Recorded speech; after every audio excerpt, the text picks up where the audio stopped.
আসসালামু আলাইকুম প্ৰিয় ছাত্ৰছাত্ৰীসকল, আজি আমি আলোচনা কৰিম 12 নম্বৰ পাঠৰ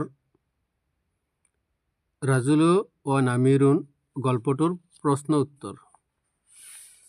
তো আমি দেৰি নকৰি ডাইৰেক্ট আমি প্ৰশ্ন উত্তৰলৈ আহোঁ। তো ভিডিঅ'টো নোহোৱাৰ বাবে মই প্ৰশ্নৰ উত্তৰখিনি লিখি লৈছোঁ, তোমালোকক দেখাই আছোঁ, তোমালোকে ভালদৰে চাই ল'বা। তো 1 নম্বৰ প্ৰশ্ন হৈছে মা যা ওয়াজাদাৰ ৰাজুলু ফিল কাফাসিল হাদিদিয়্যি, যে লোৰ পিঞ্জিৰাত মানুহজনে কি দেখা পাইছিল? তাৰ উত্তৰ হ'ল ওয়াজাদাৰ ৰাজুলু ফিল কাফাসিল হাদিদিয়্যি নামিৰান, যে মানুহজনে লোৰ পিঞ্জিৰাটোত এটা বাঘ আবদ্ধ হৈ থকা দেখা পাইছিল। 2 নম্বৰ প্ৰশ্ন লিমা ফাতাহাৰ ৰাজুলু বাবিল কাফাছে, যে মানুহজনে পিঞ্জিৰাখনৰ দৰৱাজাখন কিয় খুলি দিছিল? তো উত্তৰত এনেকৈ আহিব, উত্তৰত প্ৰশ্নৰ অলপমান বস্তু এটা এৰি দি পেলাই অলপমান জোৰা লগাই দিলে উত্তৰবিলাক আহি যায়। তোমালোকে বুজি ল'বা ভালকৈ। ফাতাহাৰ ৰাজুলু, ইয়াতে আছে লিমা ফাতাহা, তো আমি লিমাটোৱে কেঞ্চেল কৰি আমি ফাতাহাৰ পৰা আৰম্ভ কৰিম।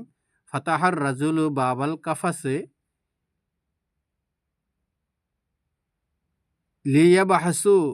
লিয়াবাহাসু নামিৰান তোআমিহি ও শাৰাবিহি, যে বাঘটোৱে যাতে তেওঁৰ খাদ্য আৰু পনীয়া বস্তুবোৰ যোগাৰ কৰিব পাৰে, সেইকাৰণে মানুহজনে পিঞ্জিৰাখনৰ দুৱাৰমুখ খুলি দিছিল।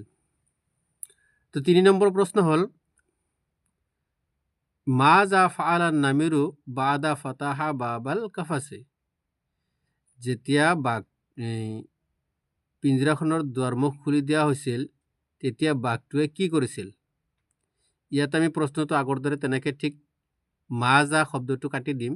ফাআলা নামিৰু বাদাল ফাতাহা বাবাল কাফাছে ওয়াসাবা আলাৰ ৰাজুলু লিয়াকুলুহু, যে বাঘটোৱে মানুহজনক খোৱাৰ বাবে জঁপিয়াই পৰিছিল। এইখিনি আমি অতিৰিক্ত উত্তৰৰ কাৰণে লগাই দিম। 5 নম্বৰ প্ৰশ্ন হ'ল 4 নম্বৰ মান হুৱাল্লাজি কাবালাহুৰ ৰাজুলু আন নামিৰু আউৱালান, পোনপ্ৰথমে মানুহ আৰু বাঘটোৱে কাক লগ পাইছিল? ইয়াতে আমি ঠিক তেনেকৈ মান হুৱাল্লাজি এইখিনি বস্তু কাটি আমি ইয়াৰ পৰা আৰম্ভ কৰিম।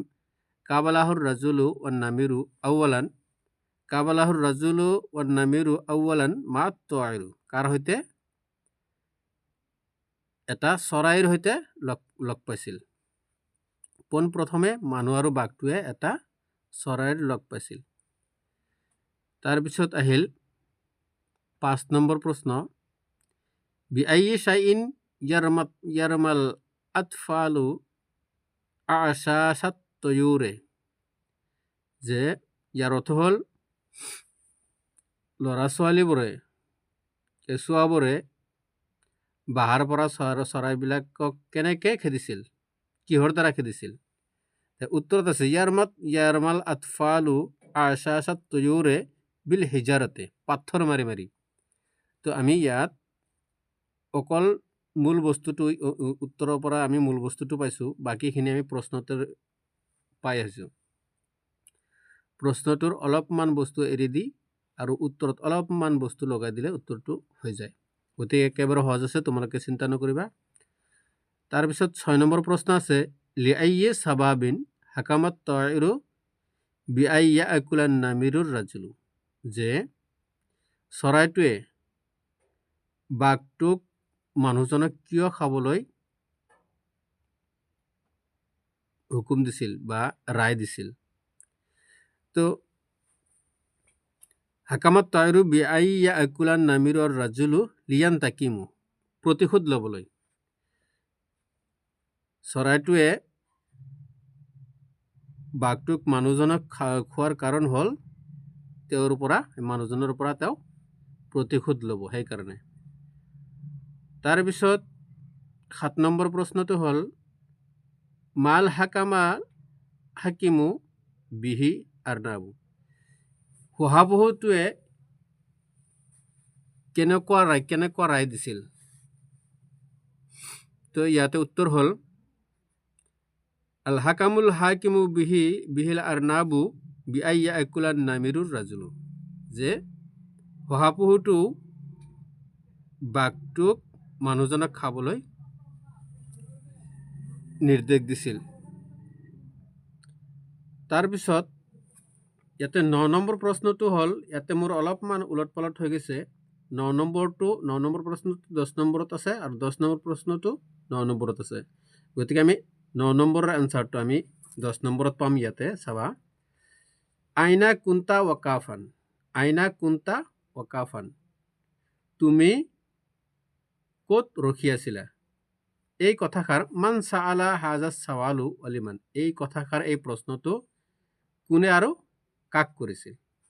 তো উত্তৰ হ'ল এই 10 নম্বৰত চাবা, এইখিনি বস্তু তোমালোকে লিখিবা ব্ৰেকেটত ৰাখি, কিন্তু কথাটো হ'ল চাআলাবা, শিয়ালে প্ৰশ্ন কৰিছিল হাজা চাৱালু, এই প্ৰশ্নটো কোনে কৰিছিল? শিয়ালে কৰিছিল। ৱালিন নামিৰু, আৰু কাৰ কাৰণে কৰিছিল? বাঘটোৰ কাৰণে। হৈ গ'ল উত্তৰ। এইখিনি বস্তু চাবা তোমালোকে লক্ষ্য কৰি। বাকী 10 নম্বৰত আছে লিমাজা লাম ইয়াস্তাতিউন নামিৰু খুৰুজা মিনাল কাফাছে, লিমাজা, কিয় বাঘটো পিঞ্জিৰাৰ পৰা ওলাব পৰা নাছিল? তো উত্তৰ হ'ল 9 নম্বৰ উত্তৰ। 10 নম্বৰৰ উত্তৰ ইয়াতে 9 নম্বৰত পাবা। লাম ইয়াস্তাতিউন নামিৰু খুৰুজা মিনাল কাফাছে লিআন্নাল বাবা কানা মুকফিলান, যে বাঘটো ওলাব পৰা নাছিল, তাৰ কাৰণ হ'ল দৰৱাজাৰ মুখখন বন্ধ আছিল, তালা মাৰা আছিল। মুকফিলান মানে তলা মাৰা আছিল। তো গতিকে আৰু এটা 11 নম্বৰ এনচাৰটো হ'ল, 11 নম্বৰ এনচাৰটো মই ইয়াতে লেখা নাই জাগাৰ নাটনিৰ কাৰণে, মই মুখেদি কৈ দি আছোঁ, তোমালোকে বুজি ল'বা। মান হাকামা বিল আদিল ও ইনসাফ ফিল কাজিয়াতে, তো কোনে আদিল ও ইনসাফৰ সৈতে বা ন্যায়ৰ সৈতে কোনে বিচাৰৰ ৰায় দিছিল? মান হাকামা, কোনে, মেইন কথা হ'ল, প্ৰশ্নটো হ'ল কোনে হুকুমটো দিছিল, কোনে ৰায়টো দিছিল, বিচাৰটো শেষ কৰিছিল? তো ইয়াতে আমি উত্তৰত লিখিম, এই মানটো আমি এৰি দিম, বাছ উত্তৰত আমি মানটো নাৰাখি হাকামা বিল আদিল ওয়াল ইনসাফ ফিল কাজিয়াতে চালাবু, ইয়াতে শিয়ালটো লিখি দিম,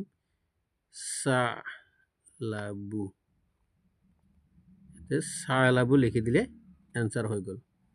তো মৰমৰ ছাত্ৰ ছাত্ৰীসকল, তোমালোকে নিশ্চয় বুজি পাইছা কেনেকৈ প্ৰশ্নবিলাক লিখিব লাগে। বেছি দীঘলীয়া কৰিব নালাগে, জাষ্ট প্ৰশ্নৰ মূল শব্দটো এৰি পেলাই বাকীখিনি এনচাৰত লগাই দি এনচাৰৰ মূল কথাটো শেষত লগাই দিলে হৈ যাব। যোনটো য'ত যেনেকৈ মিলাব লাগে সেনেকৈ মই মিলাই দিছোঁ, তোমালোকে অলপ মনোযোগ দিবা, তো হৈ যাব ইনশাল্লাহ। বাকী যি নহওক, ভিডিঅ'টো চাই তোমালোকৰ কেনে লাগিল? যদি ভাল লাগিছে তেনেহ'লে মোৰ এই চেনেলটো ছাবস্ক্ৰাইব কৰি বেল আইকনটো দবাই দিবা, যাতে এনেকুৱা ধৰণৰ ভিডিঅ' আপলোড হোৱাৰ লগে লগে তোমালৈ যাই পায়। তো থেংক ইউ।